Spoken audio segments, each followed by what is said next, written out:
The doors to Outpost Sentinel's medical bay hissed open at 0300 hours, and every species in the garrison felt their blood run cold, or whatever equivalent coursed through their veins.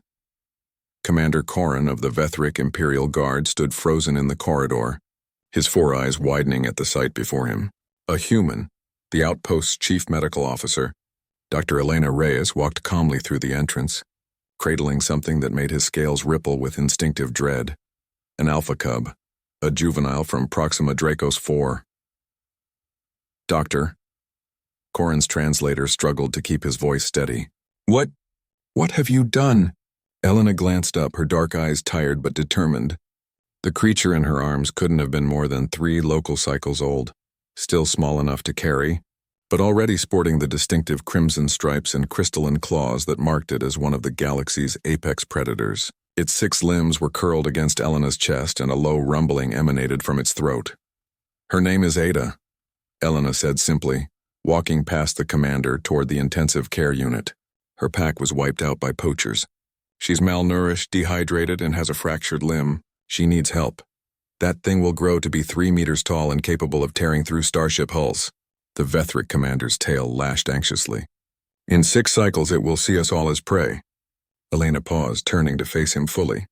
There was something in her expression that Corin had learned to recognize during their 2 years serving together, that peculiar human stubbornness that defied all logic and self-preservation. Then, I have 6 cycles to make sure she doesn't, Elena replied within the hour. Word had spread through the entire garrison. The humans had done something insane again. This time, Dr. Reyes had brought an alpha cub, a creature so dangerous that entire Vethric battalions had been lost trying to clear them from colony worlds into their medical facility. The responses varied by species. The insectoid Chithar locked themselves in their quarters. The gaseous Valorians sealed their atmospheric chambers. The Gordothians, massive beings who feared little, requested immediate transfer off station. But as dawn broke over Outpost Sentinel's artificial horizon, something unprecedented occurred. Corin was making his rounds when he noticed them. Outside the medical bay's entrance, sitting in a perfect semicircle, were the garrison's human contingent. All 47 of them. Engineers, security personnel, communications officers, the mess hall staff. Every human on the outpost had taken position outside Elena's door. They weren't armed. They weren't in combat stance. They were simply there. Some reading data pads, others sleeping in shifts, a few playing quiet games of cards. What is the meaning of this?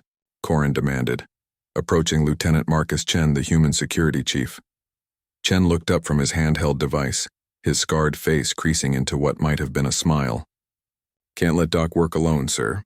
Not with what she's dealing with. You realize that creature could kill her at any moment? Yep. Chen returned his attention to his screen. That's why we're here. Corin's translator made a sound that approximated disbelief. You're protecting her from the cub? Nah. This came from Sergeant Maria Okonkwo, who was braiding another soldier's hair with practiced ease. We're making sure nobody bothers her while she works. Doc's got this. Over the following days, the vigil continued. The humans maintained their watch in shifts, never leaving the corridor unguarded.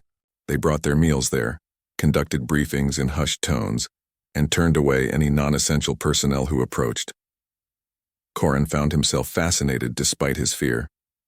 He began observing from a distance, trying to understand this bizarre human behavior. On the 3rd day, he noticed other changes. The Chithar engineer, Teklix, scuttled nervously down the corridor carrying specialized nutrition synthesizers. For the small one, she clicked apologetically to the human guards. Dr. Reyes requested specific formulations. The humans let her pass without question. On the 4th day, a Valorian atmospheric specialist drifted close, its gaseous form swirling with curious colors. The youngling's respiratory requirements, it hummed. I have analyzed the data. May I consult with your doctor? Again, the human stepped aside. By the 6th day, Corin realized something remarkable had happened. The entire garrison, over 200 beings from 17 different species, had reorganized itself around the medical bay.